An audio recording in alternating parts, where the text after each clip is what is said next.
Hello, and thank you so much for joining us today. I'm speaking today from the traditional territory of Treaty 6, and also would like to acknowledge the Métis people of Alberta who share a deep connection with this land. So many students from across this province have approached us in the last few days with some very significant concerns. Last week, they received their letters about what grant funding they would receive under the Alberta Student Grant for Full-Time Students. This is an important grant that many students in Alberta will access, as it means to provide funding in areas which other grant options do not cover.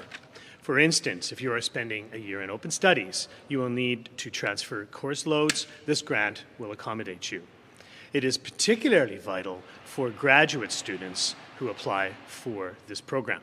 Unfortunately, this is yet another example in which the UCP has made life more expensive for students in Alberta, and it could not have come at a worse time. The policy previously was pretty simple. In 2021-22, the student at a low end of the threshold would receive full $375 per month. This grant would gradually decrease as income increases, with a cap at which students would only get a minimum grant payment of $100 per month, and past that, they would be ineligible. It was brought to our attention through an outreach through a number of students that the grant has now decreased from $375 to $250 a month, about a one-third cut by this UCP government. At a time when costs are rising at a record rate, this is already a concerning decision. It's only one of the concerning parts of a secretive plan to gut student supports in general by this United Conservative government. When we look deeper into the changes made to the students' grant for full-time students, we found that this problem only gets worse. Without funding and without any major efforts to inform students of this change, the UCP has eliminated all eligibility grants above $33,180. This removed the range of eligibility to the minimum income level. So some people who are still in low income used to get the grant, but now they get nothing. Now, under the UCP, if you made $20 more than $33,180, bringing your income up to $33,200, you are completely out of luck. At a time when costs are rising, not just tuition, but groceries, utilities, gas, and everything else, these students are future leaders, Albertans who want to innovate, work, build a business, and build a future in our province are being completely neglected or even left behind. How are we supposed to encourage our best and brightest to stay here, to build and contribute and lead our province into the future if this UCP government is undermining their success at every turn? Now we've got past the technical changes to the grant, I would like to bring out a couple of students whose voices should be heard. These are future leaders who inspire us all, the people who we need to be building the best in the province so that we can grow and thrive here together. So first I would like to introduce Montana Babinski, a master's student at the University of Alberta from Biological Sciences.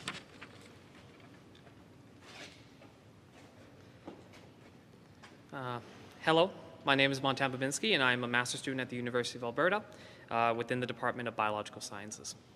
A few days ago, I received my letter about grant funding for full-time studies in Alberta, and I was astonished to see it was cut by a third without prior warning. This grant is undoubtedly important, and I don't think a lot of people understand why. For my own studies, it is so much harder to get the federal grant as it is relegated to only undergraduate students, meaning those of us who are pursuing master's and PhD programs don't have that option. It also matters because few other grants accommodate open study students or year-long transfer accreditation, people who have now found their footing and are able to participate in the fantastic post-secondary options available here in Alberta. Now, I consider myself to be methodical. I am, after all, a researcher. I set a budget each month, and I do my best to stick to it. I'm lucky to have some savings, but I try my best to never touch those. They are emergency funds for a reason. The grant money provided by this program has been part of my budgetary planning and has allowed me to get by and know that I have a bit of a safety net should something go wrong. Some of it goes towards tuition, and some of it goes towards my cost of living. But after tuition and taxes, my base salary as a teaching assistant is not enough to live on. particularly with the rising cost of living. As such, I require federal and provincial student loans to get by. I'm fortunate that I have strong financial literacy and that I do have my budget, but it's a tight one. And now, if there are unexpected expenses or emergencies, I have significant worries that there could be major harm to my future. To be completely honest, I budget so carefully because with what I have access to, I can just afford a roof over my head and I can just afford the necessities, but not much more. And again, I certainly worry for emergencies. I would do more if I could, but the rigors of my program take a lot out of me. Alberta brings forth some of the best and brightest minds, particularly in STEM. I know I've taught some of these young and bright minds. I work for the university as a teaching assistant, and I also work full-time in my PI's lab performing research. There aren't options for me to pick up a second job without severely diminishing what I can contribute to research in Alberta, particularly as my focus is on developmental and evolutionary genetics, a field that is ever expanding and which could contribute to an immeasurable understanding of the intricacies of life and evolution. Graduate school is hard, but I don't mind that. It should be. We work incredibly hard in order to do what we can to advance science and technology, and our work has impacts most of us cannot dream of. The students I see in my coursework, in my experience as a TA, in my lab work, they are the leaders of tomorrow, the innovators, the nameless folk in white lab coats, changing your lives in ways you cannot imagine. But it's getting harder and harder to even just get by in school. And with costs rising, with tuition increasing, with loans being harder to pay off, with groceries and utilities and gas being almost unaffordable, why now, of all times, would this funding be cut? As students and academics are put into positions where they struggle, where stress impedes creativity, I worry about the future. Scientists in Alberta have discovered and invented incredible things. You can see this just by walking through the halls of CSIS at the University of Alberta and reading the factoids along the walls. These inventions have changed lives and have put us on the map in a way that will attract more students, more great minds, and more investment into this province. We have a legacy of strength and support for research and academia in this province, but by making it more difficult for students to get ahead, to even survive day to day, there's a real possibility that someday we will not be able to say the same. And honestly, in my opinion, even today, due to decisions made by the UCP, including astronomical post-secondary budget cuts disproportionately aimed at the University of Alberta, which force universities to institute exceptional tuition increases, we can no longer say the same. Under the UCP, post-secondary education in Alberta has been abandoned, our reputation tarnished, no longer abiding the legacy we have collectively earned. Education matters, research matters, and support for innovation and ingenuity matters. But I fear for what is to come should the government continue down this path. That is all I have to say. Thank you for listening. Well, thank you, Montana. And I would like to now call on Madison Dabbs-Petty, who is taking her master's in counseling, also at the University of Alberta, to share a few words about this issue.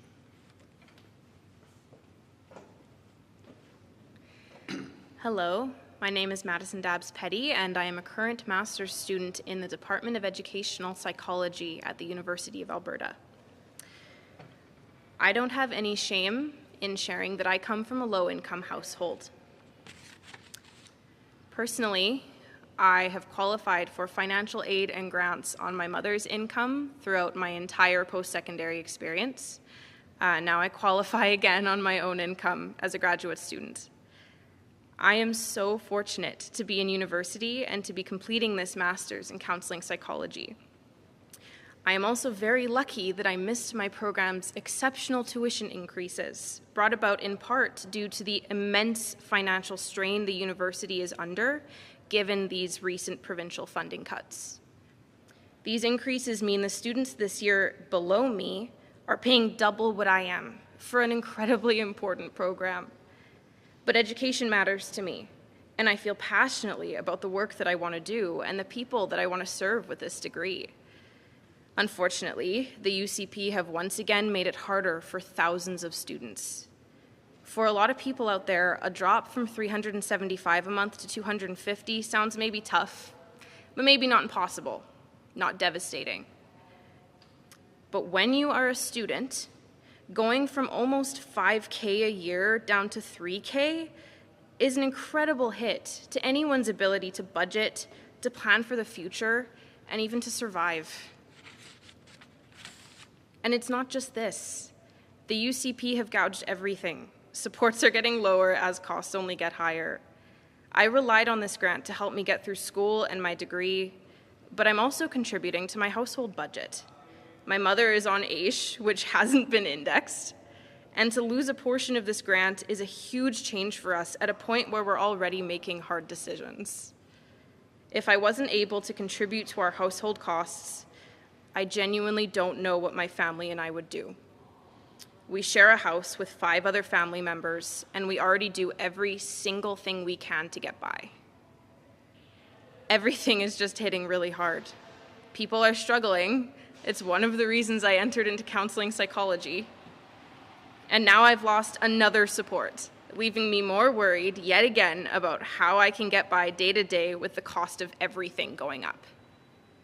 Grocery prices, gas, utilities, every single basic necessity is becoming further and further out of reach, with no relief. And now this government cuts what grant funding I do have with absolutely no warning. I just can't imagine what the UCP must be thinking. This makes no sense. Why are you making life harder for all of us at a time when there is a budget surplus, at a time when oil prices are high? How do they justify this? And yet, over and over, they share this complete disregard for the people who are actually struggling to get by day to day.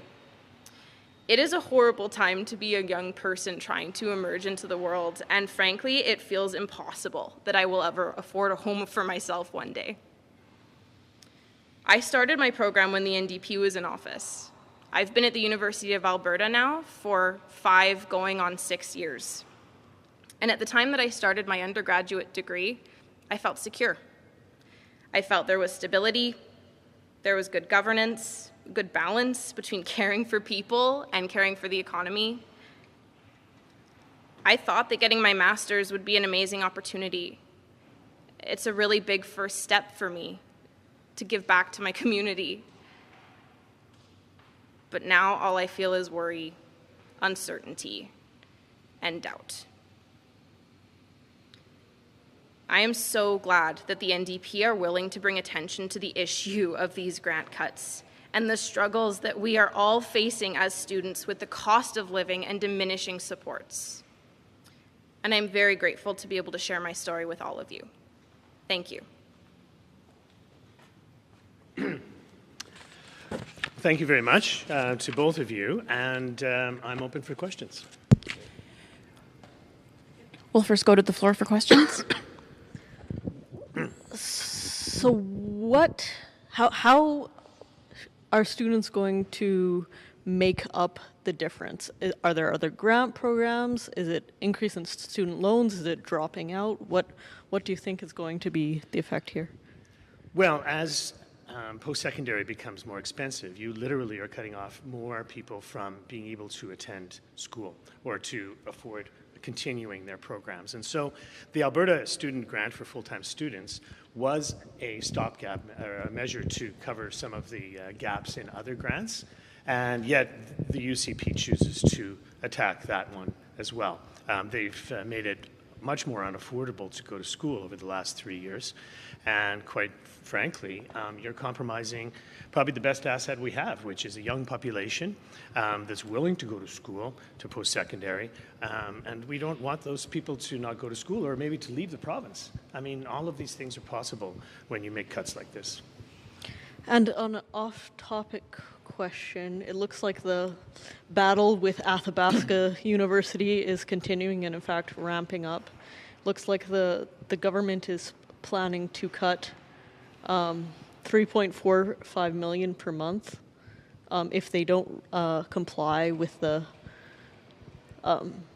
live in Athabasca requirements. And I'm wondering if you have any comment on what's going on in Athabasca. Sure, it never should have come to this. The UCP government is using an adversarial approach to Athabasca University, which is a vital program for Albertans, for people across Canada, and for the town of Athabasca too, right? So for the UCP government to use threats and adversarial approaches to this only makes it worse, quite frankly. There's a way by which you can collaborate and to ensure the needs of the town of Athabasca, the thousands of students that are part of Athabasca, and the faculty and staff as well. It did not have to come to this, and again, it highlights how this UCP government's only tactic quite often to negotiate anything is to use threats and intimidation. We'll now go to the phone for questions. Reminder, if joining by Zoom, use the raise hand function or *9 on the phone. Caller, your line is open. It's Michelle Belfontaine from CBC. David, I wanted to ask you a question about Athabasca University as well. So what would the NDP do if you guys took office next year? Would you mandate Athabasca's executive and employees to work on the Athabasca campus? Or would you allow the university to continue on its near virtual plan? Well, when I was there in Athabasca a number of months ago, we committed to maintaining the Athabasca University in Athabasca, the bricks and mortar. Athabasca University, of course, it's a very large online university as well. And then we would certainly reverse this adversarial, intimidating approach that the government has seemed to have taken with the university and putting everyone's best interest at odds. The town of Athabasca and the university students, faculty, everyone. It did not need to come to this. There is a way to have a collaborative approach to meet everyone's best interests. So as a follow-up, you say that you would be collaborative. The government has been talking with Athabasca's president and with the board of directors, and it seems that there has been some talk, but the university didn't comply with what they were hoping for, so they're taking this tactic. So I'm just wondering if you could explain to me a little bit more about what you mean by collaborative and how you would tackle such a situation. Well, a collaborative means that you do not threaten to pull the funding out from the university, which would result in the collapse of this university, more than $3 million a month, I believe, right? So, that's the first step to take off the table is not, make existential threats against the University of Athabasca. The University of Athabasca provides an essential alternative for students across this province, across the country, and can be an important part of the town of Athabasca's economy too, right? So there's a path here, and you do not blaze that path with threats and intimidation. We have another call on the line, so we will go to you. Caller, your line is open. Hi, it's Ashley from the Edmonton Journal. I'd like to ask the students who shared their situations with us the same question Catherine asked earlier. What are you guys going to do going forward now that you know that this grant has been reduced? First one up gets it. The unfortunate reality is that we only received this information when we had already requested set amounts of funding. At a point when we thought we knew what we were getting based on previous years. So it has left us with very few options. Unfortunately, we only learned this information when we applied for our loans already. So I imagine we could apply for more loans. It would be a process that takes a lot of time and a lot of effort. For us, especially the two of us as graduate students, we are entering in, we've been pursuing these programs at a time when the Canadian government has actually increased funding for low-income students. Funding for low-income students federally has doubled, but graduate students are not eligible for that funding. So that's another option that is just completely off the table for us. So it's a really good question. I honestly don't know what I'm going to do besides, starting to cut money for groceries, starting to cut money in other areas that I need to live, because we have not been left any other viable option. Did you want that to at all? Thank you for the question. So it is more than apparent to me today how lucky I am in terms of my finances, that I do have some savings. And I have enough room in my budget that I can make up this deficit in the grant funding that I have received. However, that puts my budget at its limit. I cannot afford any emergencies without having to dip into either a loan balance or my savings themselves. And unfortunately, at this time, I do not think I can apply for more loans to at least receive money in a timely manner. My only other option would be to hope that I receive some scholarships, to possibly take a second job at the University of Alberta, keep it convenient for my work, and to apply for more grant funding, such as through NSERC. However, I have applied for that in the past, have not received it, and with all these methods, I don't want to assume that I'll get them. That is a financial reality I cannot afford to entertain. Thanks. And do you have a follow-up? Yeah, just as a follow-up, David, you mentioned something about a change to the $33,000 cutoff. I didn't quite understand what you were saying there, so I'm wondering if you could just explain it again. What is it that's been changed about the $33,000 mark? I believe before it was a graduated system, and so now they've just made it a hard stop at 33,180. Yeah, and then so if you are a dollar over that, then you're out of luck, right? And so we can send you those details as well if that would make it easier.